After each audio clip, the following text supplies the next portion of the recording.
Hello and welcome to another episode of A Younger Theatre in Isolation. My name is Grace and today I am joined by Kennedy Bloomer. Hello Kennedy. Hello. So Kennedy is a director with credits including Offie nominated When It Happens, which was performed at the Tristan Bates Theatre as part of the Camden Fringe. Jewish, which was performed at last year's Edinburgh Fringe and transferred to the King's Head in January. At the beginning of the year, Kennedy moved on from her role as head of marketing and publications at the Jermyn Street Theatre to become artistic director of the Hope Theatre. Since the knock of the coronavirus pandemic, she has secured emergency funding from Arts Council England to ensure that the Hope floats. Over the past few chaotic months, the Hope has gone online, offering a series of workshops, Q&As and events to keep us all engaged and entertained. Kennedy, welcome. How are you? I'm good, thank you. How are you? I am very good. So could we just begin with, if you could just talk to us a bit about how you got into directing and how you've gotten to where you are today? Yeah, it kind of all started from a young age. I kind of wanted to be a performer, as a lot of children do. And then we'd kind of go on family trips every so often to the Birmingham Hippodrome, which is one of the big theatres in Birmingham that has the touring shows and some the West End musicals and that kind of thing. So we'd go there as a special treat. And that's when I was kind of like, oh, I really like this. This is really cool. And then I went to uni thinking that after I'd try and be an actor, and kind of just discovered that when you're behind the desk, I guess, when you're kind of in a part of the whole thing rather than just concentrating on your part, to me that was so much more rewarding. And did some directing at uni, and then decided to apply for a director's course at drama schools and universities. Then couldn't afford that, so went home and worked for a year, and then went to Mount View to do the MA Theatre Directing under Peter James. And then kind of for the last few years it's just been freelance directing, trying to survive, working as many jobs as possible to pay the rent. Got an absolutely fantastic job at Jermyn Street Theatre as head of marketing, which really helped me be able to market my own shows, be able to market myself, my own work. I was theatre assistant at the Hope as well, voluntarily, for a few afternoons a week. So I got to learn about the Hope, and it really kind of gave me, Matthew Parker, who ran the Hope at that time, kind of gave me my first chance into learning what a building does. And so when that job came up, I was like, it's got such a special place in my heart. I really want to go for it. And that's where we are today. I was going to ask, did the Hope have you felt connected to the Hope before you joined as artistic director? Big time. It was so nice to speak to Matthew. I remember emailing him, and he came and watched our Mount View end of year showcases, right, for the directors, which was so lovely. And then emailing him, and just being like, I feel like a baby, I don't know what I'm doing. I came from a little village in the West Midlands. I know no one in the theatre industry. I didn't even know that Fringe Theatre existed before I came to Mount View and started really kind of studying it and getting to know it. And he was like, come to us, be in the building, learn. And that was just someone being able to give me that opportunity and take that chance on me was really special. So that's what I want to do, kind of carrying on, hopefully when we reopen again. Yeah. What did you do when you were the theatre assistant? What does that role entail? It was kind of learning from and assisting Matthew as the artistic director. Right. So you actually got to work with Matthew on productions. Kind of all aspects of what managing a building entails. So it's the kind of the cleaning, the updating the print around the building, emails, chatting to companies, making sure that we can do everything we can to help them, and help them with get-ins and get-outs and programming and all of that kind of thing. So it was like a wonderful baptism of fire into what a Fringe theatre does. And it was invaluable, really invaluable. I feel like I'm an actor, but now I'm kind of like, I'm an actor and I quite like writing and I quite like directing and I quite like producing. And it's, we don't really see those roles on our TV or in our theatres. So we kind of forget that they exist. And for me, it was only going to drama school, actually training as an actor, that I fell into, like, you kind of discover all these things. And especially with fringe theatre, where you get to do it all. I think that's really interesting. When I was younger, I just didn't know how to access any of that. It kind of seemed like a bubble that if you knew someone in it, then you could get the inside info as to how to become that. Yeah. Are there courses? Just me kind of at 15 years old frantically Googling, being like, how do people do this? But yeah, I'm glad it worked out in the end.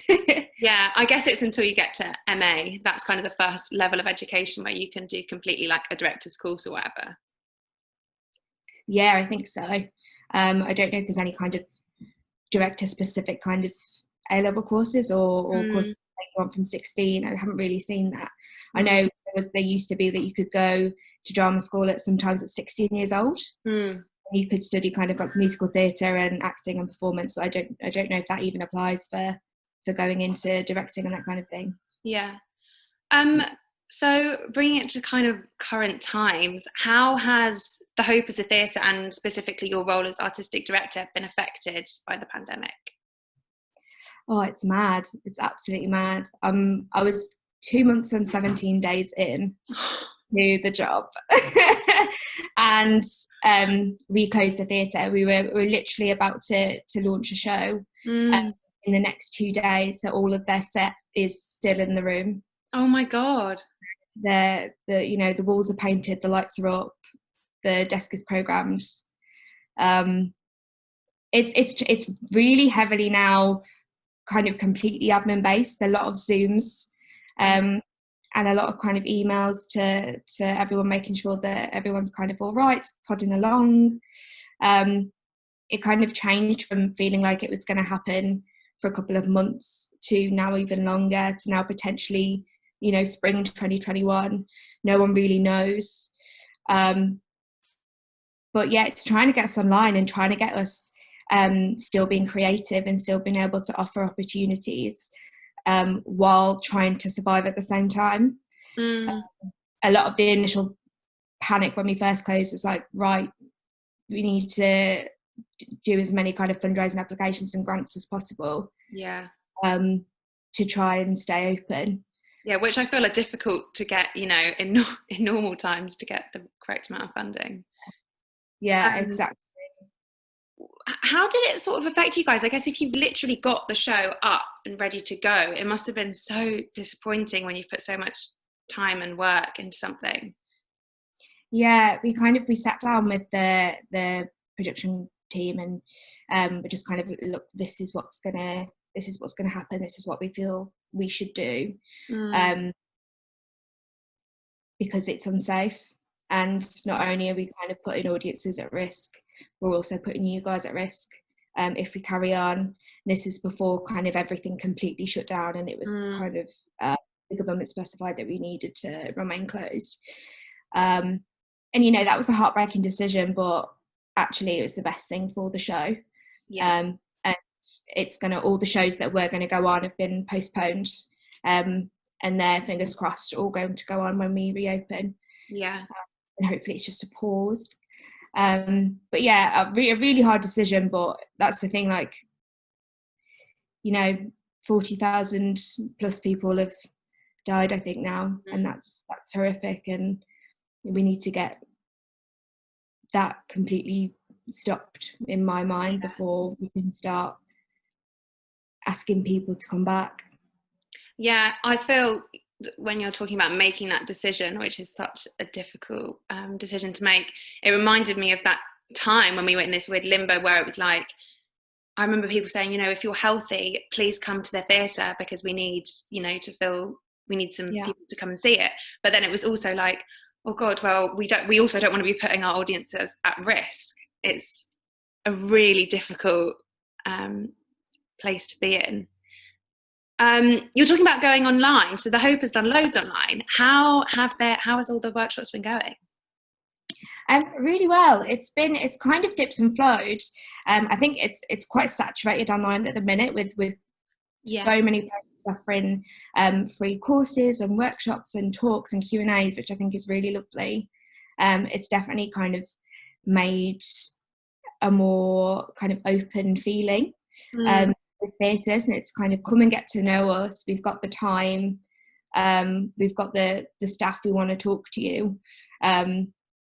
So that's been great. And our Hope Online programme was really to try and make a bit of money as well for creatives, to get the donations from the workshops, to actually 60% of it will go to them, unless they chose, some of them chose to donate their full fee to the Hope. But it's just, I feel a bit helpless with so many people that are unemployed. And it's like, as a theatre, I know we're a really small young theatre, but we need to try and help that. But we've had some really great reactions to the workshops, and I hope we can schedule a few more in and maybe keep it going. Yeah, it's difficult, I guess, because you want to pay your artists well, but you're in this weird limbo where everyone's sort of offering things for free, and especially for like graduating students and things, which is a really difficult time. It's hard to find that balance, I guess. Going online makes things a lot more accessible for a lot of people who aren't necessarily in London or who live in more regional areas. Do you think you'll be able to keep the workshops going when this is done? I really hope so. It's definitely something that we're looking into, as well as recording performances and making that more accessible as well.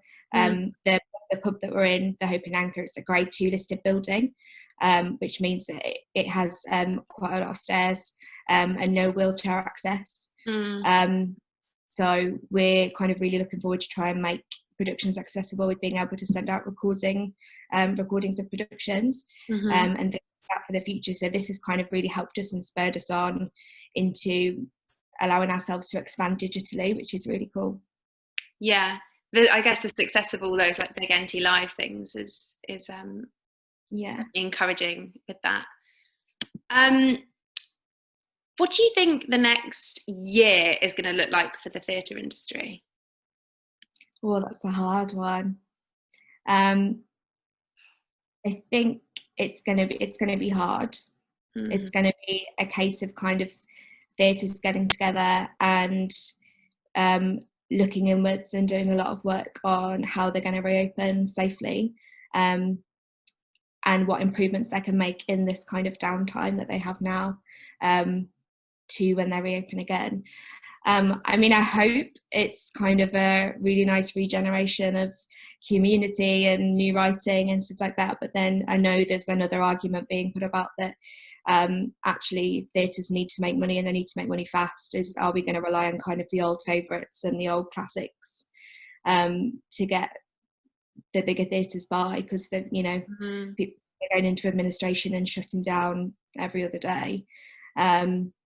But I think there's a call for new writing and new artists, and that support still being in place, and it's very much needed. And that's the next year and the next future that I'd like to see. So definitely, I was really excited. I went to drama school in Wales, and I just got back last summer, and I was so excited to be in London and be surrounded by brilliant theatres like the Hope, or smaller theatres which do great new writing, and that was so exciting to me. What are you most looking forward to when you're able to go back into theatres? Oh, what am I most looking forward to? Ice cream. Yeah, apart from the drink at the bar. I think sitting in an audience before the show and just kind of feeling that kind of expectant atmosphere. I think I've really missed that. I've been trying to watch the kind of the live stream productions, and I'm like, I wish I'd have been there. I wish I'd have got tickets to that. Or I really do miss that live feeling. Yeah, I'm definitely having massive FOMO from like, I wish I had seen that when it was in the theatre. So to wrap up, I thought we could play a little game just so we can get to know you a bit better. So it's kind of a finish the sentence game. So if I read the beginning of a sentence and then you can fill in the end with your answer. Go for it. I'm excited. So, in lockdown, the food I've eaten most is Cookies. My favourite podcast is Two Girls Talk Balls. Oh, that's really good. I listened to that when I ran. When I found out I was the new artistic director of The Hope, I cried. Oh. Happy tears, I hope. Yeah, mega happy tears. And then phoned everyone in my family. Oh. My top 3 dinner party guests, dead or alive, would be... Oh, I hate this question because there's so many. Okay. Victoria Wood, Emma Thompson, and Julie Walters. I feel like that'd be a very funny evening. Yeah, that would make for a nicely comedic evening, I think. Yeah. So nice relief. My party trick is... Oh, well, I used to be able to do the splits, but I can't anymore. I feel like now's the time to just try a little more every day and do them again. Actually, yeah, I could get back into it, couldn't I? So maybe the splits once more. Yeah, I said at the beginning, I was like, I'm going to do yoga every day. And I just didn't. I did it like 3 times. So sad. The most difficult bit of lockdown for me has been... not seeing my family. That's a big one. Yeah. I am currently watching The Walking Dead. Oh my God, I'm so happy for you. And I'm a bit jealous. I want to watch it again. The world would be better with more... Kindness. I agree with that. Oh, Kennedy, it's been so lovely talking to you. Thank you so much. No, thank you so much. It's been really nice. Oh, okay. Speak soon. Bye. Bye.